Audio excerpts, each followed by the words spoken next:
A Plaguelands Media production.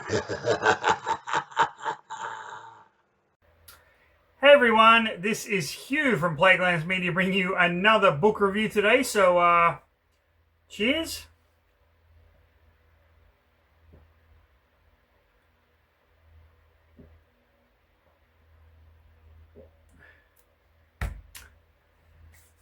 Mighty refreshing. Now, today I'm going to bring you a book review that many of you out there will probably view the same way my wife views this kind of style of book. She calls it trash. Yes, it is. It's trash horror. Absolute garbage, trash, poorly written horror. And you know what? I fucking loved every minute of this one. I read this one in high school. I'm not going to go into the story of how my mother got me onto this author and blah, blah, blah. You've heard it all before. And if you haven't, go back and watch some of the other videos. You'll get the gist. Now, this is The Woods Are Dark by Richard Laymon. This is a two-in-one kind of book. The Woods Are Dark and Out Are the Lights, which is a collection of short stories, but I will only be reviewing The Woods Are Dark for this video. Now, I've got to say, this cover, absolute fucking dog shit. The original cover of The Woods Are Dark, or the copy I had, I should say, was awesome. It was the typical Richard Laymon kind of black border shit. It was really, really cool. This, I'm not a fan of. Now, when I first read The Woods Are Dark back in high school, it was good. Didn't really impress me all that much. It was one of his shorter novels. And I guess I wasn't reading it properly, or I wasn't giving it its due, or quite frankly, I didn't really understand Richard Laymon's writing. Now, a lot of you are going to go, what's to fucking understand? It's Richard Laymon.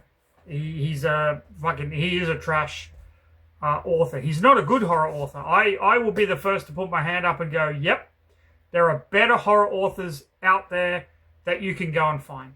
Okay? I will be the first to say that. But Richard Laymon got me into the horror genre. So I have read every single one of his books. I have loved every single one of his books. And yes, he's not a good author. He's not a great author. He is nowhere up there with Clive Barker. He's not up there with Stephen King. He doesn't fucking have to be. It's just, do you want a quick, trashy, gory, sex-filled, disgusting romp in the woods? Laymon's your man, dude. I'm telling you right now. Laymon is your man. You're not going to love everything he writes. You're not going to love everything everyone writes. That's just the nature of the beast. The Woods Are Dark is one of his shorter works, as I've said. I believe the page limit comes in around the same as All Hallows Eve. In this collection, it was only 179 pages, and I read it in a day. Did I enjoy it? Hell yeah, it was a ton of fun. I had forgotten most of the stuff that happened in this book. If you want the basic premise, there's a town that when people come to this town, they get kidnapped and tied to these 7 dead trees that are out in this kind of field. And these people blow this whistle, and the Krulls, who are like these albino inbred monster things, come out and take the people away and do with them whatever they want to fucking do with them. That's the basic premise. So, with that said, you're either going to love Richard Laymon or you're going to hate Richard Laymon, and either way is fine. It does not bother me in the slightest. If you love him, if you hate him, it doesn't really matter. I enjoyed The Woods Are Dark. And now you are going to get a spoiler-filled review of it in the next episode of... Read a fucking book. Read a fucking book. Read a fucking book. People. Okay, we're doing a Laymon.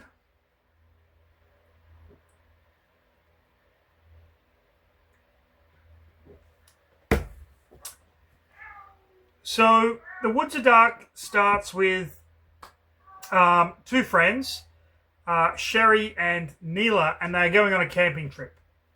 And they're driving through the woods when they suddenly come across this half-man thing that kind of comes out of the woods into the middle of the road. He's got no legs, and he's carrying a human hand, and he throws the hand in their convertible and scurries off, and they freak out, and they're like, fuck, shit, and they throw the hand out.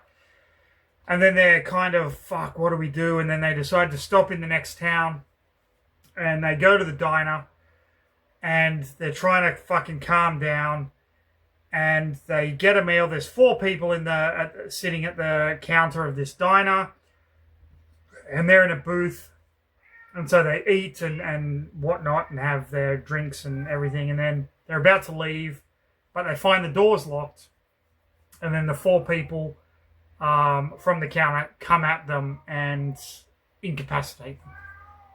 At the same time, you have this family who, it's a husband and wife and their daughter Cordelia and her boyfriend Ben, and they are going on a camping trip, but it's getting late and they're not going to make the campsite, so they decide, should we stop at a motel?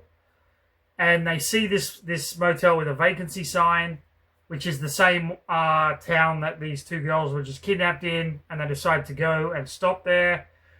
And there's a little bit of an argument about whether or not Cordelia and Ben can stay in the same room, and the father's like, no, men in one cabin, women in the other, and he goes in and gets the cabins, and one's in 12, which is over here, one's in 3, which is over here, and they're like, fucking whatever. So they stop. At the same time that this is going on, the 2 girls are bundled into a truck with Robin's, Shaw's son Timothy, and another guy, and they're going to be driven out to the dead trees, which is these 7 dead trees which the Krolls come and take their victims from. So while that is happening, and Timothy is kind of trying to molest Neela, the father goes in to get these cabins and notices someone staring at him through this door, this fucking weird old woman. Doesn't think anything of it. So they go to one of the cabins and they're there, and the father's like, let's make some drinks and whatnot. Oh shit, we're out of ice. And the daughter's like, I'll go get ice. And the boyfriend is like, I'll go with her and make sure she's okay. So they go off to get ice, and they end up making out. And as they're making out, the old woman from the office comes and smashes the guy in the back of the head with a fucking claw hammer and kidnap the girl. Neela and Sherry are taken to the dead trees, where they are tied up or handcuffed together back to back around this tree, and a whistle's blown, and the Krolls now know that there is victims there. Robbins goes back home, but Robbins has taken a shine to Neela, and he's like, you know what, it's fucking wrong what we're doing, this is bullshit, I'm gonna fucking go and I'm gonna rescue her. He goes to his sister's house and he says, listen, there's this chick, she's handcuffed, get your daughter Jenny, we're getting the fuck out of here. And the sister's like, are you fucking crazy? No, we're not. They're going to kill us. And he's like, fucking shut up. So he goes off to rescue Neela and Sherry. It's been a while since Cordelia and Ben have gone back, so the father goes out to look for them. After getting a phone call saying that the daughter's like, don't come after me, I've been kidnapped, blah, blah, blah. And he gets tripped over and the old woman smashes him and then takes the wife. And then all of this shit kind of fucking happens, which leads to Sherry and Neela being handcuffed to a tree.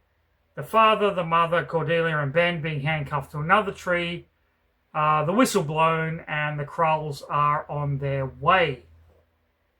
Typical Richard Laymon stuff. Okay, so this is a very stereotypical Richard Laymon novel. If you've read one, you've kind of read them all, but you haven't. Robbins hightails it to the dead trees, manages to get there in time, frees Neela and Sherry, and says, come on, we've got to get away. And Neela's like, what about them? He's like, oh, fuck them. She's like, no, we've got to get them too. So he throws the guy the keys and says, hey, rescue your family, get the fuck out of here. And then they hightail it into the woods as the Krulls are coming, and then the family manages to escape and hightails it into the woods. Okay, so now we have two stories that came together and now have split apart again. So, they're running through the woods, trying to get away, and Robbins, Neela, and Sherry come across this cabin. Now, around this cabin are a ton of spikes, and each spike has a severed head on it.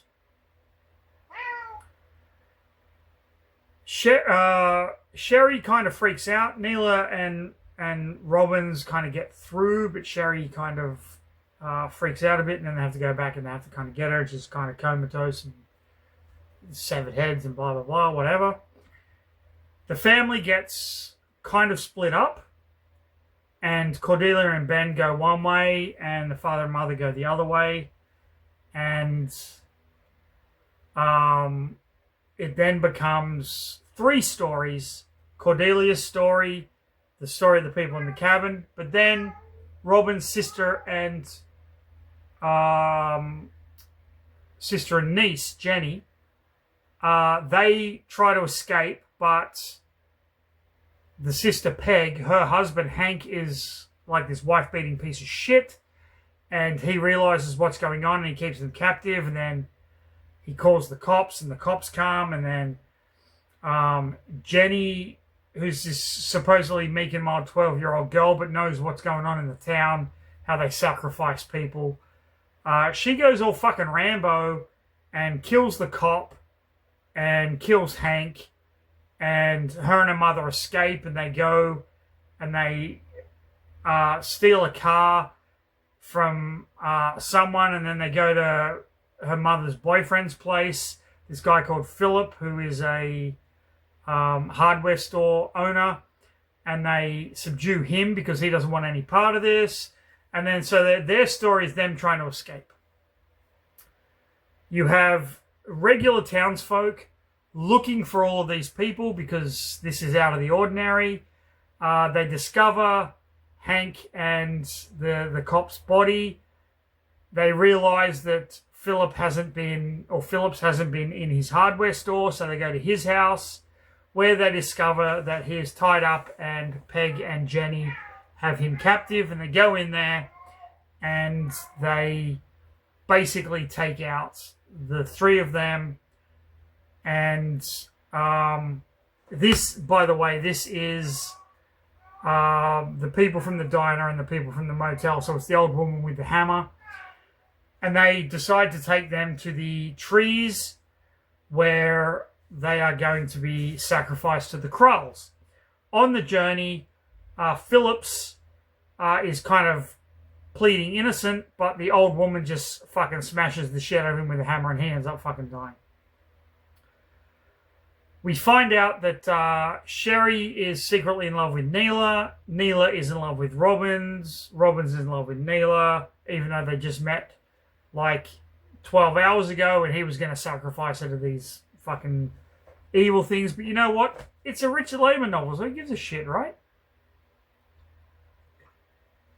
So we've got that going on. They decide that the only way they're going to get out of this cabin is if one of them manages to make it to the car.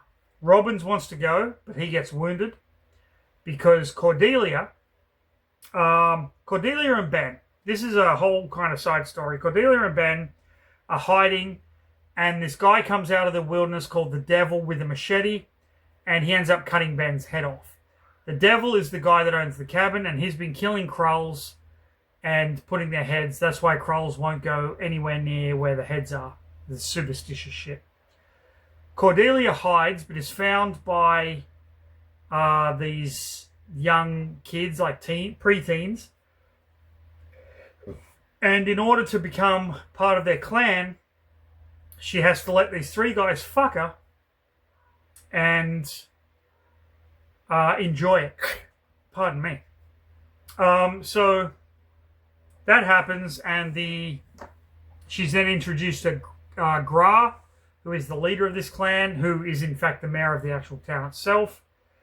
And he wants her to go into the Severed Head cabin and lure them out, because what's happening is the Krulls are inbreeding and it's causing deformities, so they need new blood to kind of get more children to thing. It's a whole birth thing again.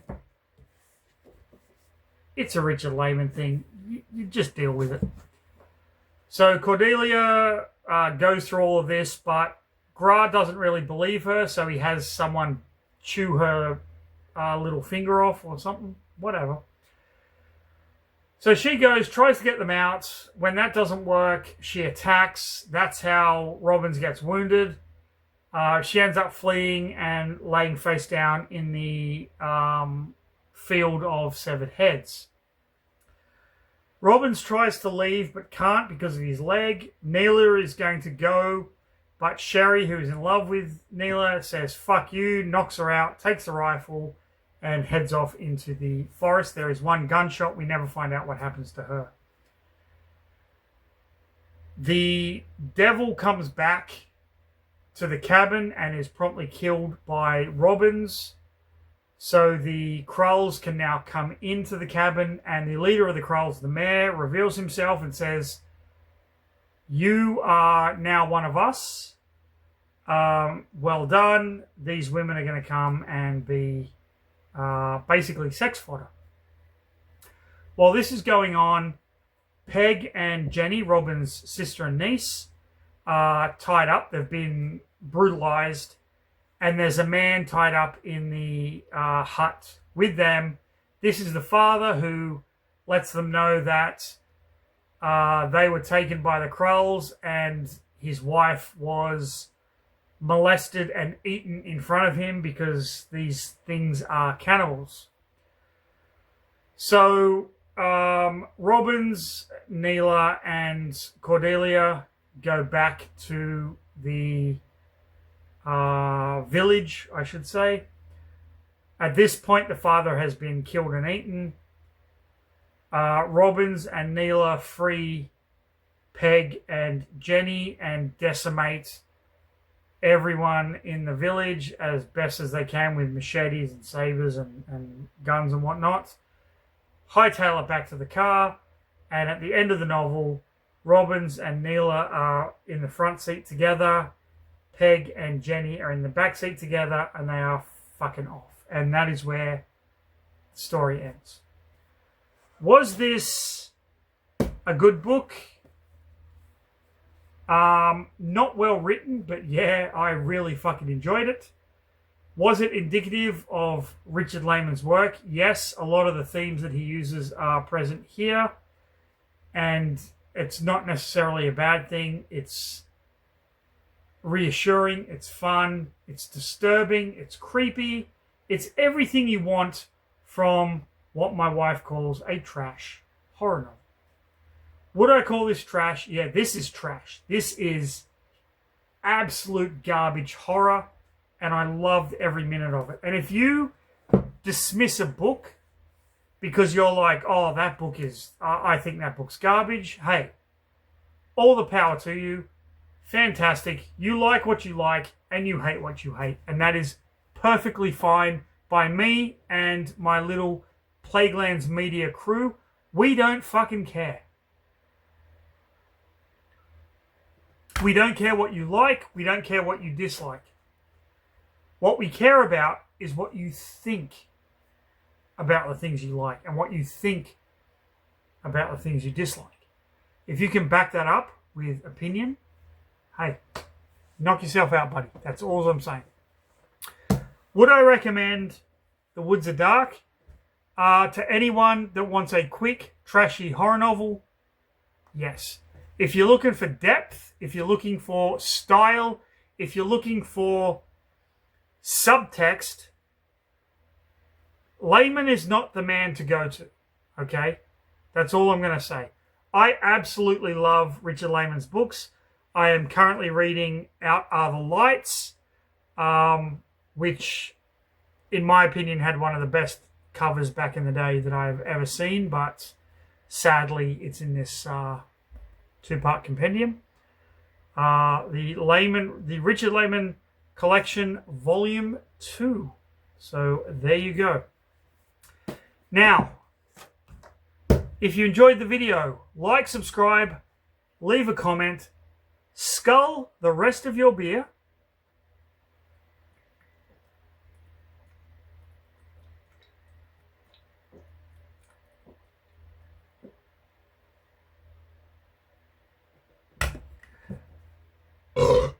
But most importantly, have a fantastic rest of your day.